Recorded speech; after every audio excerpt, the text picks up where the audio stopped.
Hi friends, ಎಲ್ಲರೂ ಹೇಗಿದ್ದೀರಾ? ಎಲ್ಲರೂ ಚೆನ್ನಾಗಿದ್ದೀರಾ ಅಂತ ಅಂದ್ಕೊಂಡಿದ್ದೀನಿ. ಫ್ರೆಂಡ್ಸ್, ನಾನಿವತ್ತು ಕೋಡ್ಬಳೆ ಮಾಡ್ತಾಯಿದ್ದೀನಿ. ತುಂಬಾ ರುಚಿಯಾಗಿ, ತುಂಬಾ ಗರಿ ಗರಿಯಾಗಿ ಬರುತ್ತೆ ಈ ಕೋಡ್ಬಳೆ. ತುಂಬಾ ಈಸಿಯಾಗಿ ನಾವು ಮನೆಯಲ್ಲೇ ಮಾಡ್ಕೊಳ್ಬೋದು. ಮಕ್ಕಳಿಗೆ ಈ ಬೇಕ್ರಿಯಿಂದ ತರೋಕ್ಕಿಂತ ನಾವು ಮನೆಯಲ್ಲೇ ನೋಡಿ ಈ ಥರ ತುಂಬಾ ಗರಿ ಗರಿಯಾಗಿ ಮಾಡ್ಬೋದು. ಬನ್ನಿ ಫ್ರೆಂಡ್ಸ್, ಇದು ಹೇಗೆ ಮಾಡೋದು ಅಂತ ನೋಡ್ಕೊಳ್ಳೋಣ. ನೋಡಿ ಎಷ್ಟು ಕ್ರಿಪ್ಸಿಯಾಗಿ ಬಂದಿದೆ ಕೋಡ್ಬಳೆ ಮುರಿದ್ರೆ. ಇದಕ್ಕೆ ಏನೇನು ಬೇಕಾಗಿದೆ ಅಂತ ನೋಡ್ಕೊಂಡು ಬರೋಣ ಬನ್ನಿ. ಮೊದಲಿಗೆ ಫ್ರೆಂಡ್ಸ್ ನೋಡಿ, ನಾನು ಒಂದು ದೊಡ್ಡದೊಂದು ಬೌಲ್ ತೊಗೊಂಡಿದ್ದೀನಿ. ಆಮೇಲೆ ನಂತರ ನಾನು ಚಿಕ್ಕದೊಂದು ಬೌಲ್ ತೋರಿಸ್ತಾ ಇದ್ದೀನಿ ನೋಡಿ. ಆ ಬೌಲಲ್ಲಿ ನಾನು 2 ಬೌಲಷ್ಟು ನಾನು ಅಕ್ಕಿ ಹಿಟ್ಟನ್ನ ಹಾಕ್ಕೊಳ್ತೀನಿ. ಅಕ್ಕಿ ಹಿಟ್ಟನ್ನ ನಾನು ಒಂದ್ರೆ ಆಡಿ ಇಟ್ಕೊಂಡಿದ್ದೆ ಮೊದಲೇ, ನೋಡಿದ್ರಲ್ಲ. 2 ಬೌಲಷ್ಟು ನಾನು ಅಕ್ಕಿ ಹಿಟ್ಟನ್ನ ತೊಗೊಂಡಿದ್ದೀನಿ. ನೆಕ್ಸ್ಟು ನಾನು ಅರ್ಧ ಬೌಲಷ್ಟು ನಾನು ಕಡಲೆಕಾಯಿ ಬೀಜನ ಹುರಿದು ಪೌಡ್ರ್ ಮಾಡ್ಕೊಳ್ತೀನಿ. ಇವಾಗ ಒಂದು ಚಿಕ್ಕದೊಂದು ಜಾರ್ ತೊಗೋತೀನಿ. ಇದನ್ನು ನಾನು ಸ್ವಲ್ಪ ತರಿಯಾಗಿ ನಾನು ಪೌಡರ್ ಮಾಡ್ಕೊಂಡು ಬರ್ತೀನಿ.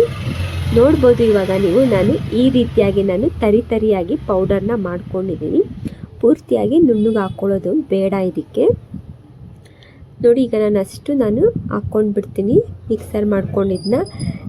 ನೋಡಿದ್ರಲ್ಲ, ಇವಾಗ ನೆಕ್ಸ್ಟಿಗೆ ನಾನು ಬಿಳಿ ಎಳ್ಳು ಸಿಗುತ್ತೆ ನೋಡಿ. ನೀವು ಕಪ್ಪು ಎಳ್ಳಾದರೂ ತೊಗೊಳ್ಬೋದು, ಇಲ್ಲಾಂದರೆ ಬಿಳಿ ಎಳ್ಳಾದರೂ ತೊಗೊಳ್ಬೋದು. ಇದಕ್ಕೆ ನಾನು 1.5 ಸ್ಪೂನಷ್ಟು ಬಿಳಿ ಎಳ್ಳನ್ನ ಹಾಕ್ಕೊಳ್ತಾ ಇದ್ದೀನಿ.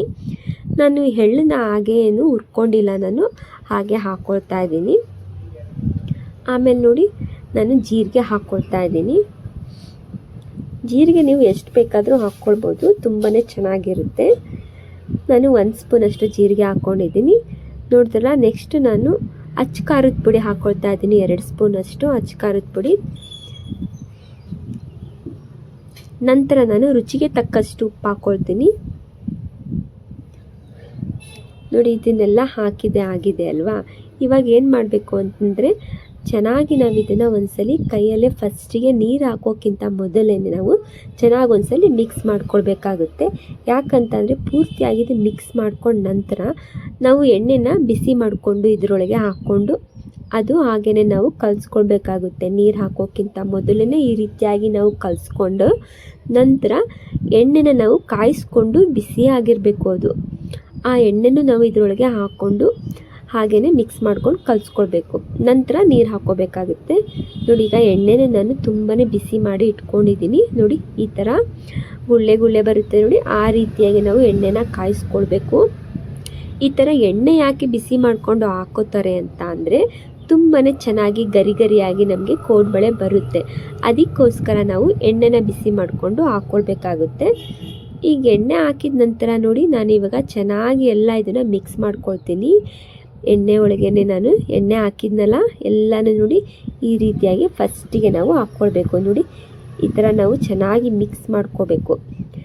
ನೋಡಿದ್ರಲ್ಲ, ಈ ಥರ ನಾವು ಮುಷ್ಟಿ ಇಟ್ಕೊಂಡ್ರೆ ಈ ಥರ ಬರಬೇಕು. ಈ ಥರ ಬಂದರೆ ನಮಗೆ ಪರ್ಫೆಕ್ಟಾಗಿ ಕೋಡ್ಬಳೆ ಮಾಡೋಕ್ಕೆ ತುಂಬಾ ಚೆನ್ನಾಗಿ ಬರುತ್ತೆ. ಅದಕ್ಕೋಸ್ಕರ ಈಗ ಆದಮೇಲೆ ನೋಡಿ, ಇವಾಗ ನಾನು ಸ್ವಲ್ಪನೇ ನೀರು ಹಾಕ್ಕೊಂಡು ಬರ್ತೀನಿ ಅದು ಕಲಿಸ್ಕೊಳ್ಳೋಕ್ಕೆ. ತುಂಬ ಒಂದೇ ಸಲ ನೀರು ಹಾಕ್ಕೊಳ್ಳೋದು ಬೇಡ, ಸ್ವಲ್ಪ ನೋಡಿಕೊಂಡು ಇದನ್ನು ಚೆನ್ನಾಗಿ ನಾವು ಕಲಿಸ್ಕೊಳ್ಬೇಕು. ಸ್ವಲ್ಪ ಗಟ್ಟಿನೇ ಇರಲಿ ಕೋಡ್ಬಳೆ. ನಾವು ಮಾಡಬೇಕಾದ್ರೆ ಸ್ವಲ್ಪ ಗಟ್ಟಿಯಾಗೆ ಕಲಿಸ್ಕೊಳ್ಬೇಕಾಗುತ್ತೆ. ಕೆಲವರು ಬೇಕಂತ ಅಂದರೆ ಇದಕ್ಕೆ ಕರಿಬೇವಿನ ಸೊಪ್ಪನ್ನು ಹಾಕ್ಕೊಳ್ಬೋದು. ನೀವು ಬೇಕಂತಂದರೆ ಕರಿಬೇವಿನ ಸೊಪ್ಪು ಹಾಕ್ಕೊಂಡು ಕಲಿಸ್ಕೊಳ್ಳಿ, ಇನ್ನೂ ಚೆನ್ನಾಗಿರುತ್ತೆ. ನೋಡಿದ್ರಲ್ಲ, ನಾನು ಆಲ್ರೆಡಿ ಕಲಸಿಟ್ಕೊಂಡೆ. ಇವಾಗ ಸ್ವಲ್ಪ ನೀರು ಹಾಕ್ಕೊಂಡು ಈಗ ನಾನು ಸ್ವಲ್ಪ ಬಿಟ್ಬಿಡ್ತೀನಿ. 5 ನಿಮಿಷ ಆದಮೇಲೆ ನಾನು ತೆಗೆದು ಇವಾಗ ಚಿಕ್ಕ ಉಂಡೆಗಳಾಗಿ ಮಾಡ್ಕೊಳ್ತೀನಿ. ಇವಾಗ ನೋಡಿ, ಈ ರೀತಿಯಾಗಿ ಮಾಡ್ಕೊಂಡಿದ್ದೀನಲ್ಲ, ಒಂದು 5 ನಿಮಿಷ ಅಷ್ಟೇ ಬಿಟ್ಕೊಂಡಿದ್ದೆ, ಜಾಸ್ತಿ ನಾನು ನೆನೆಸ್ಕೊಂಡಿಲ್ಲ. ನೋಡಿ, ಸ್ವಲ್ಪ ತೊಗೊಂಡಿಟ್ಕೊತೀನಿ ನಾನು. ನನಗೆ ಎಷ್ಟೆಷ್ಟು ಬೇಕು ಚಿಕ್ಕದಾಗಿ ಕೋಡ್ಬಳೆ ಮಾಡ್ಕೊಳ್ತೀನಿ.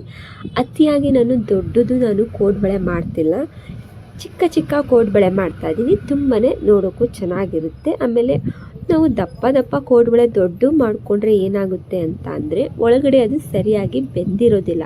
ಅದಕ್ಕೋಸ್ಕರ ನಾನು ಸ್ವಲ್ಪ ಚಿಕ್ಕದಾಗಿ ಉಂಡೆ ಮಾಡಿಕೊಂಡು ಚಿಕ್ಕದು ಕೋಡ್ಬಳೆ ಮಾಡ್ಕೊಳ್ತಾ ಇದ್ದೀನಿ. ನೋಡಿ, ಇದೇ ರೀತಿಯಾಗಿ ನಾನು ಎಲ್ಲ ಕೋಡ್ಬಳೆ ಸ್ವಲ್ಪ ಮಾಡ್ಕೊಳ್ತೀನಿ. ಈ ಕಡೆ ಎಣ್ಣೆನೂ ಕಾದಿದೆ. ಈಗ ಚಿಕ್ಕದು ಕೋಡ್ಬಳೆ ಎಲ್ಲ ನೋಡಿ ಈಗ ಎಣ್ಣೆ ಒಳಗೆ ನಾನು ಹಾಕ್ಕೊಂಡು ಬಿಡ್ತೀನಿ. ಇದನ್ನು ನಾವು ಕಡಿಮೆ ಉರಿ ಇಟ್ಕೊಂಡೇ ನಾವು ಬೇಯಿಸ್ಕೊಳ್ಬೇಕಾಗುತ್ತೆ ಕೋಡ್ಬಳೆ. ಇಲ್ಲ ಅಂತಂದರೆ ಅದು ಮೇಲೆಲ್ಲ ಕಪ್ಪಾಗಿ ಸೀದೋಗಿರುತ್ತೆ, ಒಳಗಡೆ ಚೆನ್ನಾಗಿ ಬೆಂದಿರಲ್ಲ. ಅದಕ್ಕೋಸ್ಕರ ನಾನು ಕಡಿಮೆ ಉರಿ ಇಟ್ಕೊಂಡೆ ನಾನು ಬೇಯಿಸ್ಕೊಂಡು ಬಿಡ್ತೀನಿ.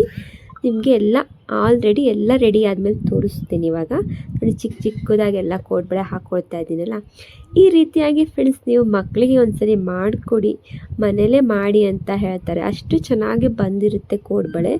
ಚಿಕ್ಕವರಿಂದ ಹಿಡಿದು ದೊಡ್ಡವ್ರ ತನಕ ತಿನ್ಬೋದು. ನೋಡಿ ಯಾವ ಥರ ಬೆಂದಿದೆ ಅಂತ. ನೋಡಿದ್ರಲ್ಲ ಫ್ರೆಂಡ್ಸ್, ಇವತ್ತಿನ ರೆಸಿಪಿ ತುಂಬ ರುಚಿಯಾಗಿರುವ ಗರಿ ಗರಿಯಾದ ಕೋಡ್ಬಳೆ. Okay friends, thank you for the watching. Okay, bye bye.